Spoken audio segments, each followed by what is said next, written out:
Hey there, this is the One Boom, and I'm sorry I missed a couple uploads. I just have this really busy schedule where I wake up, realize I like Call of Duty Vanguard, and then proceed to hate myself.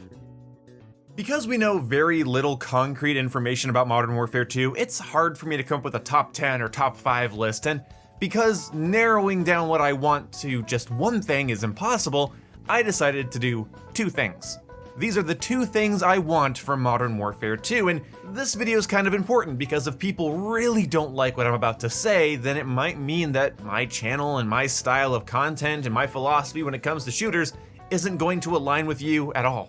I know there's some of you that watch my content, and even though you disagree with me, you don't mind what I have to say. You like hearing me out, and I really appreciate you. Then there's others who don't seem to agree with anything I say, even if it's a fact, so, I don't know why you're here leaving book-length comments on every one of my videos, but props to you.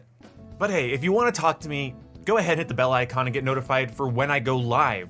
I go live on this very channel quite often, and you can talk to me there, throw some ideas at me. I won't always be in the mood to debate you, and you can't come in and just monopolize my chat, but I am open for discussion and you can hear my points of view, and it's just a good way to get to know me overall. I hate doing call to action shit, but please hit the bell icon. I live stream on this very channel. So the two things I want, they're pretty simple. The first thing is a concern that leads to a want. I'm concerned that because of all of the negative feedback that Modern Warfare 2019 got for having large, complicated maps and opening and closing doors, that the next Modern Warfare is going to be a downgrade in interactability. You see, I'm not an esports guy, I'm not a comp guy. I like my maps to have variety and depth. I like them to have layers and power positions and asymmetry. Yeah, there needs to be a good mix of both styles of map design. But if you were to ask me, Boom, do you like Call of Duty Ghosts or Black Ops 3 style map design, I'm gonna go with Ghosts every time, baby, because it reminds me of Black Ops 1, Modern Warfare 2, COD 4. Back when Call of Duty felt less repetitive despite being roughly just as simple, if not more simple back in the day. One of the things I liked about Call of Duty Vanguard is it took that interactability we saw in games like Call of Duty Ghosts and Modern Warfare 2019 and expanded upon it. Opening and closing doors were back, but they're completely destructible, and you can knock down a lot of different important walls and fences and pieces of cover, and it really changes up certain maps. I don't think Vanguard did it flawlessly, but I think Vanguard did it well enough that I'd like to see that level of interactability return.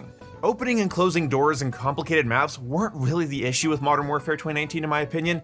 The issue was shrapnel giving you a second claymore, the ghost perk working when you weren't moving, using kill streaks instead of score streaks, suppressors buffing your damage range, visibility issues, it was mechanics, it was the things surrounding everything else. Call of Duty can have complicated, messy, interesting maps while also providing a better paced form of gameplay. So hopefully they focus on improving their pacing instead of simplifying the play spaces. Basically what I would like is if half the maps were like Raid from Black Ops 2 and Grozny Raid from Modern Warfare 2019. If we launched with 10 maps and we had 5 of one type and 5 of the other, I would be over the moon, because I do like the more simplistic, symmetrical styled environments that are a little bit easier to predict and control, but I also like the more large, convoluted maps that provide for a lot of fun gameplay experiences. Some people see a big map and they're worried about campers. I see a big map and I think of it as a combat puzzle, and well, yeah, some people are going to be able to take advantage of a more complicated play space. The more interesting your game becomes, the harder it is to balance. That's always going to happen. You have to make that trade-off. Variety and balance, they're hard to mix together. And I'm way more experience driven with Call of Duty. I'm way more interested in having a variety of experiences and being able to adapt to a multitude of different playstyles, more so than just, I control the spawns, I call in the streaks, I win. I understand everybody's different. Hell, on the Halo Infinite side of things, there are people that don't mind playing the same maps over and over and over and over again, no matter how simple they are, because their focus, where they get their dopamine, is from getting better at the game and focusing on their gun skill and winning matches. I can relate to that to a degree, but I need variety. I need the ability to try out multiple different play styles in a play session, and I can't do that if the map layouts are simple, predictable, and just kinda dumbed down. Now, I know what I've been saying is a bit of a hot take, but let me see if I can smooth this over a little bit. Did you like Call of Duty 4 and Modern Warfare 2, Black Ops 1 back in the day? So did I, and that's why I'm saying any of this.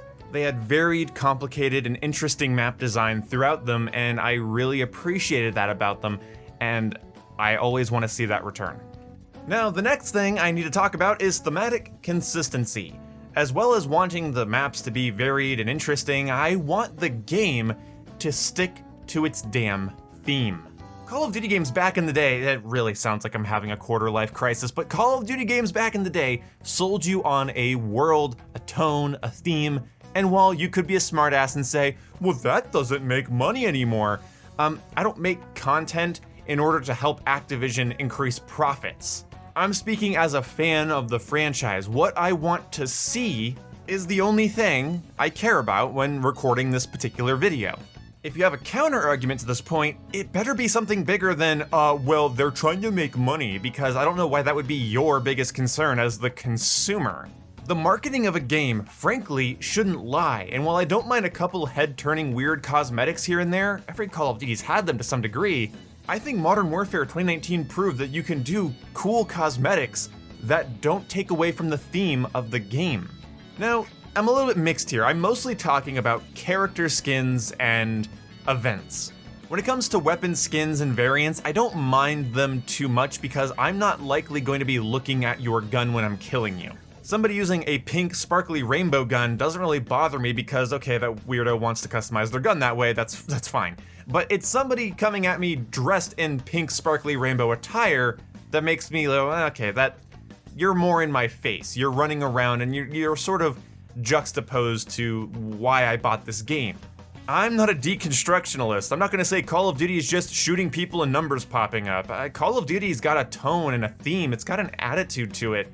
And the Call of Duties that don't respect that are often seen as less good, less iconic, less likable. I mean, compare World at War through Black Ops 2 to Black Ops 3 through Cold War. Tell me which games have a more interesting tone. Tell me which games have a more immersive world or set of aesthetics. And you can call it whatever you want. Aesthetic, art style, tone, theme, I don't care. I want consistency in all of it. If you want to slap a cringy anime girl on the side of your gun, that doesn't bother me. But if you start adding shit like this, it detracts from the experience. Like, yeah, I'm still gonna play the game, I'm still gonna shoot you, it doesn't really matter in a pragmatic sense. Like, yeah, it's not affecting the gameplay, but in some sense it is. Again, pragmatically in the moment, it doesn't affect the gameplay, but then you look back on the Call of Duty games that just had a complete mismatch of aesthetics and themes and tones, and you look back at stuff like Black Ops Cold War, and what experience did it really provide other than Call of Duty guns shooting? Yeah, that's great. Call of Duty should have guns and shooting, but what is the aesthetic? What is the tone? What's the vibe? World at War, Black Ops 1, Modern Warfare 2, COD 4, they weren't inherently realistic, but they were grounded. They had a tone and a theme and they stuck to it. Black Ops 2 and Call of Duty Ghosts have some goofy cosmetics you can buy in the store, but the game still feels in theme with itself. Ghosts still feels like Ghosts, and Black Ops 2 has that patented Black Ops 2 feel. Don't ever dismiss the music, the art direction, the color grading. Don't ever dismiss the models of the weapons in your hands when it comes to games you appreciate and enjoy. You didn't just like Black Ops 2 because numbers flashed up on your screen and there was some lights and colors. There was a blend of so many different artistic visions coming together into one consistent theme. And that's really what I want from Modern Warfare 2. When I buy into the world of Modern Warfare 2, I want Modern Warfare 2 to be delivered to me. Not to be eventually tainted and ruined with a bunch of crazy novelty skins and crossover characters. Like, I don't need Jigsaw running around or Donnie Darko. Modern Warfare 2019 was able to add a lot of cool milsim skins and even just operator skins that felt like they belonged in that world. In my opinion, there's absolutely no reason outside of some temporary events or some maybe map-based Easter eggs or whatever, there's no reason to hard crank the quirk meter on your rated M modern military shooter. I think it's also just sensory overload. Back when Call of Duty's weirdest cosmetic was the gold camo, it was head turning because it was unique in and of itself. And I think that's how the cosmetics in Modern Warfare 2 should be. If you blow your load on a bunch of crazy, colorful, wacky, funny, goofy, quirky skins all the time, then people are just kind of annoyed by it, or it becomes wallpaper. They just stop caring. And I don't know why people fight me on this, because what I'm saying is, don't trade artistic integrity for a quick buck. And normally gamers are really adamant about games being treated as an art form until this topic's brought out, and then I start to realize that some of you are just really into buying skins. But saying that goofy skins don't affect gameplay is like saying that a bad movie is okay as long as it's fun. It's a nothing response because you don't like it when somebody actually has a critical eye towards a franchise that they've been playing since they were a kid. You don't have an argument, so you just go, it doesn't matter, but obviously it does because so many people, and maybe they're a vocal minority, but so many people feel like their games are becoming large, soulless cash grabs, and I think we'd like a little less of that. And that's about it. Those are the two things I really, really want, generally, for Modern Warfare 2. I want a consistent theme that isn't obnoxious, and map design that doesn't put me to sleep. Hopefully that's not too much to ask, and hopefully you guys can see where I'm coming from.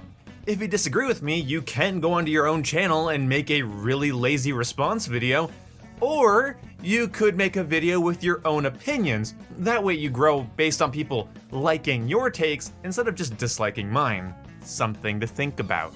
But really though, I'm interested in other opinions when it comes to this topic. Please leave in the comment section below the 2 things that you want to see for Modern Warfare 2. I'm interested. What is everybody's 2 things they want to see for Modern Warfare 2? See you when I see you guys. Goodbye.